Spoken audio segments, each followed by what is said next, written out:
Ayan oh, passing light oh. Hazard. Ha, nga sa'yo din, meron din.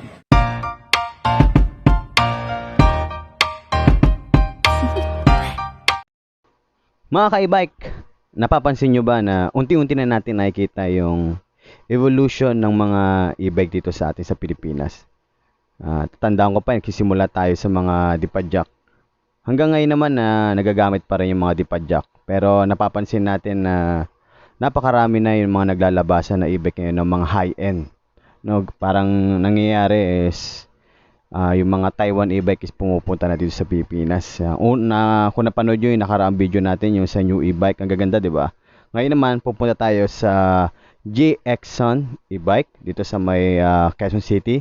Papasyalan at bibisitahin natin yung mga e-bike nila. Tara, samahan nyo ako.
So, ayan na. GXON e-bike. Ayan oh. The future is here. At ang kanyang address, ayan oh. Araneta Avenue, Talayan, Quezon City. Ito yung pinaka store ng GXON. Pasok tayo.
So, nandito naman yung pinaka-warehouse. Ayun. Ito yung nakikita ko, no? Ayun, meron din palang kulay, ano, no? Kulay neon green. Blue. Dami yung, unit, no? Sa paano pag dinideliver ng malalayo? Anong, yun, sir? Paano yung proseso? Meron kaming additional charge na. Depende sa layo. Kaya na po yung magpo-proseso niyan. Oo. Inaan namin, tawag dito, nakikipag-connect kami sa customer kung papadeliver nila at ganun kalayo. So, nagbibigay kami ng presyo namin regarding delivery.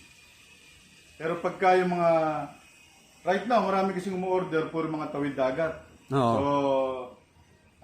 yung ganong bagay is shoulder ng customer in shipping. Tulad nitong last month, puro mga tiga Cebu nag-order. So, siniship namin through Pambato, forwarder. Basta, may contact na rin ako ng iba't ibang shipping ng mga Mindanao. Mga forwarder. Basta pang mga overseas. Bahala na kayo siya magproseso, yung payment sa kanila na. Okay, so ganun. ginagawa.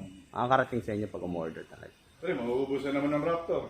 Oo nga, no? Eh, nung yan, halos di ko makasay sa sakyan ko, nakalabas lahat. Within a month. within a month, ilan yan? Mahigit, parang kulang 50 yan. Totoo lang sir, yung e-bike ng GXan, ibang-iba talaga.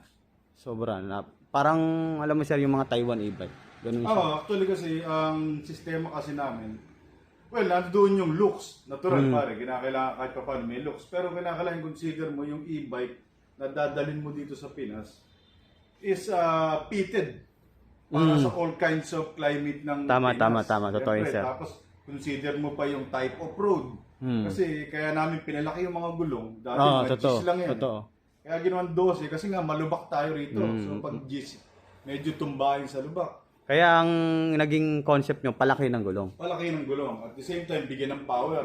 Kasi marami nagre-request ng speed. Tama, totoo yun So, sir. parang ano yan parang gamot na dosage siya. Tumataas yung dosage ng customer habang natuto. Totoo. Ayun. Naghahanap sila. Naghahanap ng mas malakas na power. So, Ito sir, ano na sir, no? Nababalita sa balita na nire-restore na yung mga ganito sir. well, sa ngayon, based sa pakikipag-uusap namin, ang rehistro niya, ang nangyayari as of now is voluntary. So, voluntary, it's up to you kung gusto mong iparehistro siya o hindi. And then, at the same time, actually, masyado pang magulo yung batas nila. Yes, totoo yun sir. Walang malinaw Hindi pa malinis. So, may nakapagsabi sa akin, nakapag-rehistro, ganito lang hinanap. So, may nagsabi naman sa akin na nag-rehistro, naghahanap pa ng ganito. Totoo. So, hindi mo maintindihan yung kanilang, teka nga, yung pinaka-tamang procedure. Oo. Tapos, uniform sa lahat ng LTO. Kaya marami ang nalilito talaga Totoo sa batas lang, na yan. Kahit kami. Kasi nga, dapat kaming seller una nakakaalam eh. Totoo Ang yan. problema, wala naman ding update sa amin ng LTO. Totoo. Kasi iba-iba yung kanilang rules and regulation. Well, nung pakikipag-usap ko sa LTO, siguro mga last 2 months, ang nire-require na lang talaga nila, as much as possible sana, is mayroong kang lisensya. Yun ang kailangan. Para legal kang mag-drive. Ibig sabihin sir, kahit na hindi mo pa siya na-register at meron kang lisensya, legal kang mag-drive. legal ka mag-drive.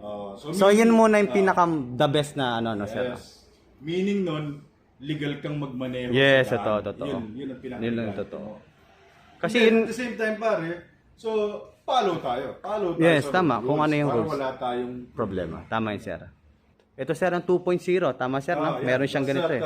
Meron siyang color combination. Oo, color 2.0. combination. Ayun, no? So, malalaman mo naman eh. Saka sa panel. Ito yung maganda rin, no? Type ko to eh. Soon. Pagdating ng araw. Ang ganda ng ilaw na ito. Halikod, oh. May positive. Ganyan, hindi masikaso. Okay. Ayun. So, ito yung nakikita ko na may mga pumupunta dito sa likod pala yun siya, no?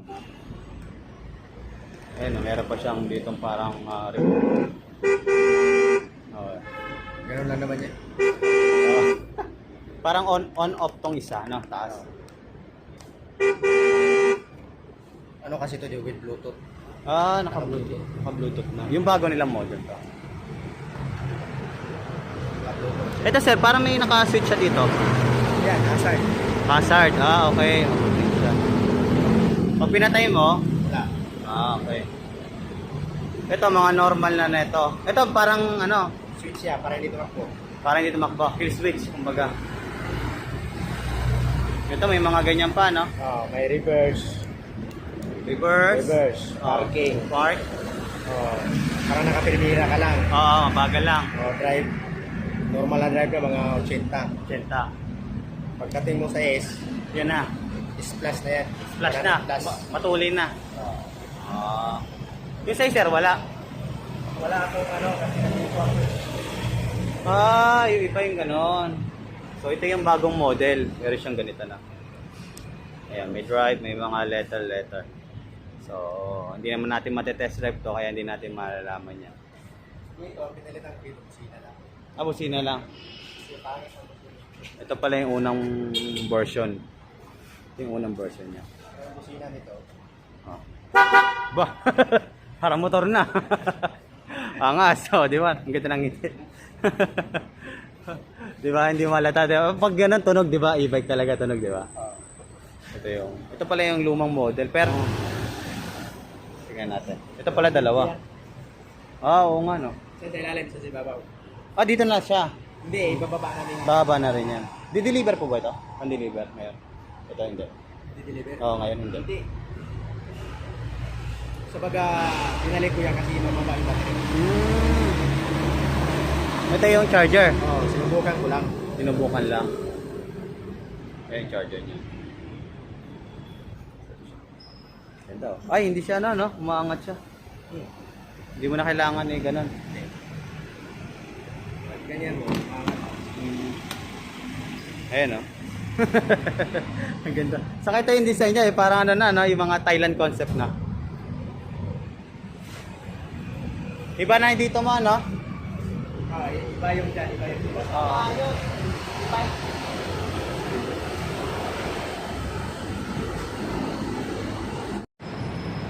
Angas. Ganda. Parang T-Max or B-Max ng Yamaha. 138,000. Wow. Eto siya.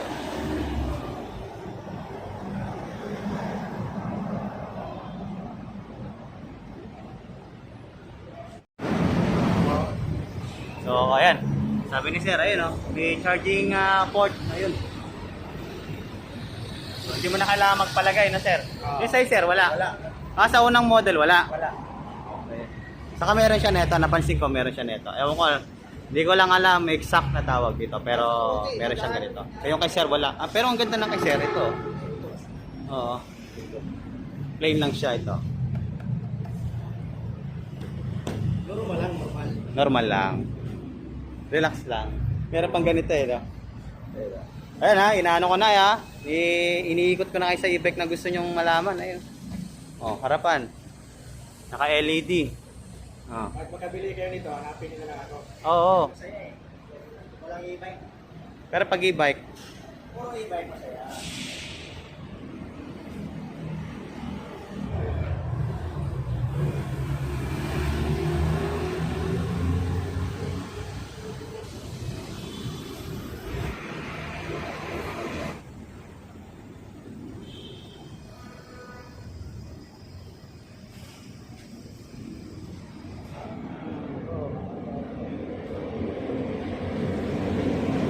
para sa mga big bike na malalaki, no? X-Max talaga to? Oo, Ginaya X-Max. niya. Oo, X-Max nga talaga. Ayan, no? Ito na yung tinakbo niya. Trip. Ako 7,000 na. 7,000. Layo na rin. Gala eh. Gala yung driver, eh, no? Oh, makamakita nyo, ayan, no? Sa Raptor, hindi ako... Pag makadrive ka kasi dito, parang... Oo, kasi sa nakikita mo na eh. Yung top speed nito, yung kaya niyang takbuhin, tingin mo. Tinakbo ko pa naman ito. 140 pa lang. 140. Pero kaya pa niyang iangat yun. Mayroon pa. Meron pa ibubuga. Putan, sa normal na e-bike, maka 60, parang masaya na eh, no? Ito, 138 T8. Ito, inano mo na to.